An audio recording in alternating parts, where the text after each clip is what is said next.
Ich habe mir eine Weile überlegt, wie ich dieses Video gestalten soll und ob ich euch einfach wieder diese Standard-Jahresfavoriten präsentieren soll. Allerdings hat sich daran nicht sonderlich viel geändert im Vergleich zu den letzten Jahren. Das heißt, die Favoriten, die ich euch in den letzten Jahren und Monaten immer wieder gezeigt habe, sind nach wie vor meine Favoriten geblieben. Und deswegen habe ich mich dazu entschlossen, euch heute meine persönlichen Top-Neuentdeckungen aus dem Jahr 2023 zu zeigen. Nur damit ihr das ein bisschen besser einschätzen könnt, ich habe in diesem Jahr die Möglichkeit gehabt, besonders viel PR zu erhalten, was in den letzten Jahren nicht der Fall war. Das ist einerseits großartig, weil ich natürlich nur ein begrenztes Budget habe, das ich monatlich für Hautpflege ausgeben kann, um Produkte zu reviewen. Andererseits ist das aber auch ein bisschen wie auf dünnem Eis laufen, weil ich eine Duftstoffallergie habe und eine super empfindliche Haut habe und Hautpflege meiner Meinung nach ein bisschen was anderes ist im Vergleich zu dekorativer Kosmetik, also zum Beispiel Lippenstift, Blush oder einer Wimperntusche, denn ich muss Hautpflegeprodukte wirklich eine Weile testen, um festzustellen, ob die Verträglichkeit gegeben ist. Also klar sortiere ich sofort aus. Also wenn ich ein Produkt sehe, das deklarationspflichtige Duftstoffe enthält, dann teste ich das natürlich nicht, weil ich eine Duftstoffallergie habe und die Allergene kenne, die dazu führen, dass meine Haut eben reagiert, wie sie reagiert. Aber auch bei anderen Produkten, die beispielsweise mild formuliert sind, muss ich natürlich trotzdem eine Weile testen, um festzustellen, ob das Produkt meiner Haut gut tut oder ob es eher das Gegenteil bewirkt. Bevor ich euch meine Entdeckungen zeige, möchte ich zunächst zum heutigen Sponsor übergehen und ich kann es kaum glauben, dass ich diese Worte ausspreche, aber hierbei handelt es sich um eine meiner absolut liebsten asiatischen Skincare-Marken ever. Und zwar ist das Isntree, denn wer mir schon länger folgt, weiß, dass ich das Isntree Hyaluronic Acid Watery Sun Gel über alles liebe. Ich weiß gar nicht, in wie vielen Videos ich euch diese Sonnencreme bereits gezeigt habe. Die ist so wunderschön, die lässt sich ohne Probleme in der korrekten Menge auf die Haut auftragen. Die Textur ist ein Traum und sie hinterlässt ein wunderschönes, glowy, glossy Finish, das einfach auch perfekt unter Make-up funktioniert. Da rollt sich nichts ab und ich finde, diese Sonnencreme vereint perfekt UV-Schutz und Moisturizer miteinander, weil sie natürlich nicht nur Schutz vor UV-Strahlung bietet, sondern auch noch ein paar tolle zusätzliche Stoffe enthält, die eben feuchtigkeitsbindend wirken, wie beispielsweise verschiedene Formen des Hyalurons. Ein weiterer großer Favorit von mir ist definitiv der Isntree Hyaluronic Acid Toner Plus, weil der einfach eine wunderbare Konsistenz hat, die man perfekt mit den Händen auftragen kann. Das ist also nicht dieses typisch super wässrige Gesichtswasser, sondern das Produkt hat eher eine serumartige Konsistenz. Und auch hier sind wieder verschiedene Formen des Hyalurons vorzufinden, welche feuchtigkeitsbindend wirken können. Und da dieser Toner einen leichten Schutzfilm auf der Haut hinterlässt, verwende ich ihn am allerliebsten abends. Und falls ihr auf der Suche nach einer leichten Gelcreme sein solltet, dann schaut euch auch unbedingt diese hier von Isntree an. Ich habe die auch ausprobiert und muss sagen, dass meine fettarme Haut sie immer wieder komplett aufgesaugt hat. Also ich habe gar nichts mehr davon auf meiner Haut gespürt und ehrlich gesagt stelle ich mir eine Gelcreme genauso vor. Ein Produkt, das sich wunderbar wässrig anfühlt, sich easy verteilen lässt und das keinen spürbaren, schwartigen oder schleimigen Film erzeugt. Eine Neuentdeckung 2023, die definitiv zu meinen Favoriten zählt, ist selbstverständlich ein Toner. Denn wenn ihr hier jemals ein Video sehen solltet, wo es um Favoriten geht, in dem ich keinen Toner zeige, dann wisst ihr, dass nicht ich hier sitze, sondern irgendein Roboter oder irgendwas KI-generiertes.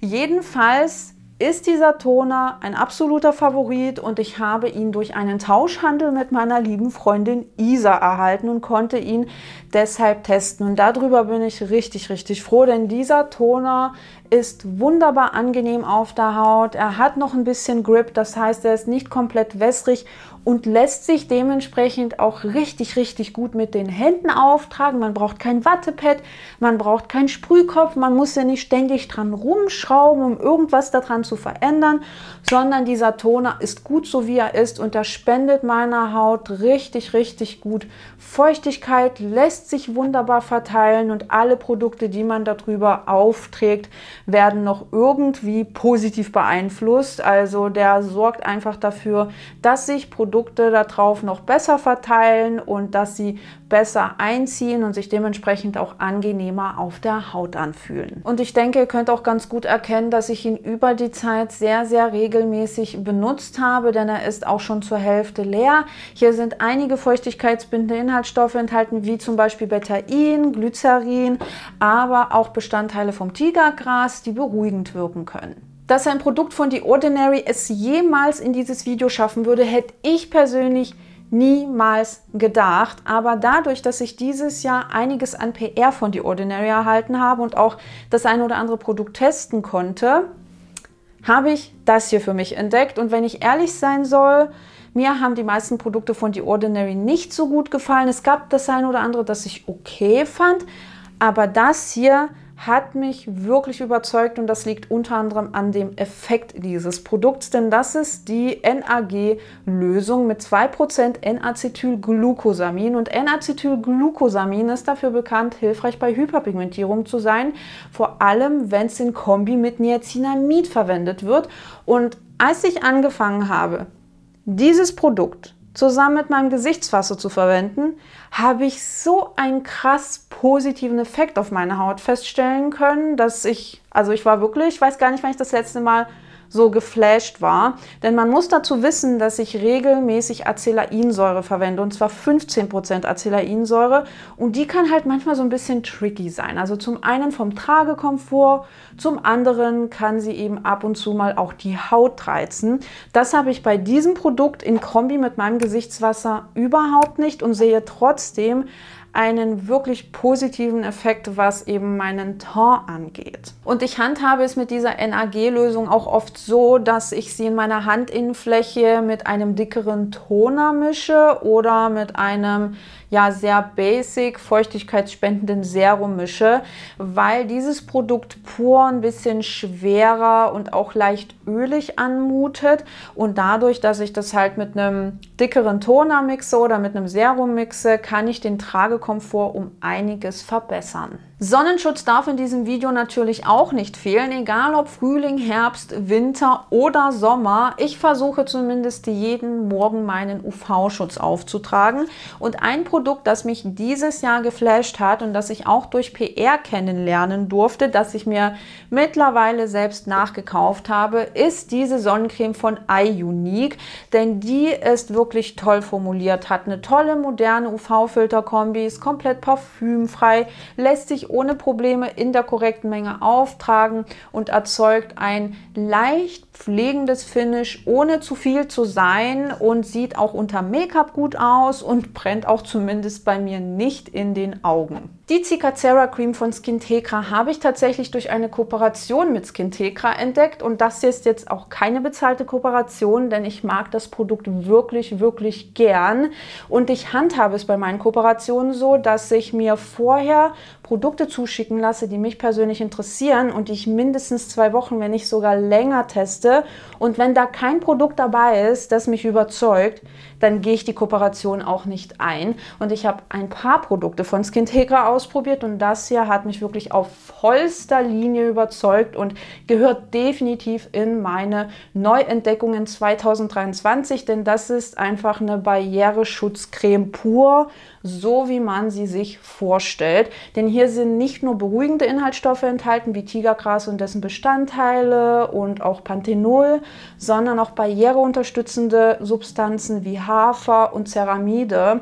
Und hinzu kommt einfach, dass diese Creme vom Tragekomfort sehr, sehr angenehm ist. Sie ist nicht zu schwer und sie hinterlässt auch nicht so einen spürbaren Film auf der Haut, der sich die ganze Zeit mit der Mimik mitbewegt. aber sie ist eben auch gleichzeitig perfekt für meine fettarme Haut, weil sie so einen super angenehmen, leicht öligen Pflegeeffekt hinterlässt, ohne zu viel zu sein. Und das ist gerade jetzt im Winter für meine Haut perfekt. Und zum Schluss noch ein kleines Lippenprodukt, das mich dieses Jahr so dermaßen überzeugt hat, dass ich es bereits mehrfach nachbestellt habe. Und zwar ist das dieser Benton Lippenbalsam. Ich mag natürlich nach wie vor den Freiöl-Lippenbalsam, aber da der nach Vanille schmeckt und auch riecht, brauche ich zwischendurch einfach immer irgendetwas, was komplett parfümfrei ist und nach nichts riecht. Und da habe ich einfach diesen Lippenbalsam für mich entdeckt, der zumindest für meine Lippen richtig, richtig gut funktioniert. Also er ist nicht zu schwer, er ist nicht zu wachsig und ich habe auch das Gefühl, dass er ja meine Lippenhaut gut regeneriert, denn da muss ich persönlich extrem drauf achten. Ich weiß, es gibt sicherlich haufenweise Menschen, die Lippenpflege völlig sinnlos finden, aber dann, ja, sind diese Menschen einfach nicht die Zielgruppe für sowas. Ich persönlich leide unter der Skin Picking Disorder und muss einfach wirklich darauf achten, dass meine Haut nicht spröde ist, nicht rau ist. Ansonsten neige ich bei Stress oder einfach auch bei Langeweile dazu, an meiner Haut rumzuknaubeln und ja, das alles wund zu reißen.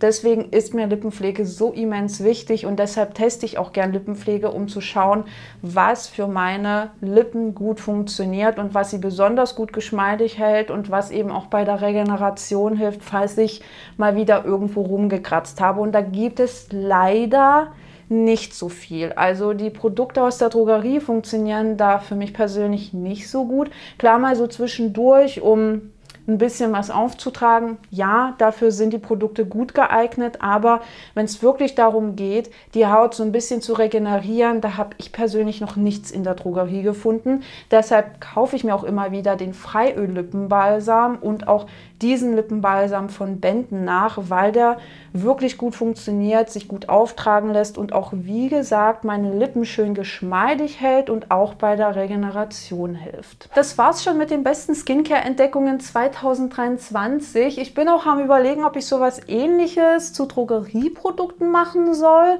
und ob da nicht sogar ein Shorts reicht, also ein kürzeres Video, weil am Ende des Tages waren es tatsächlich gar nicht so viele Produkte aus der Drogerie, die mich extrem begeistert haben. Schreibt mir gerne in die Kommentare, ob ihr das sehen möchtet und schreibt mir auch gerne in die Kommentare, was eure Skincare-Entdeckungen dieses Jahr waren, damit wir uns noch ein bisschen austauschen können. Und wenn ihr jetzt noch mehr zum Thema Hautpflege sehen möchtet, dann klickt einfach auf diese Playlist hier und wir sehen uns dann im nächsten Video. Ciao!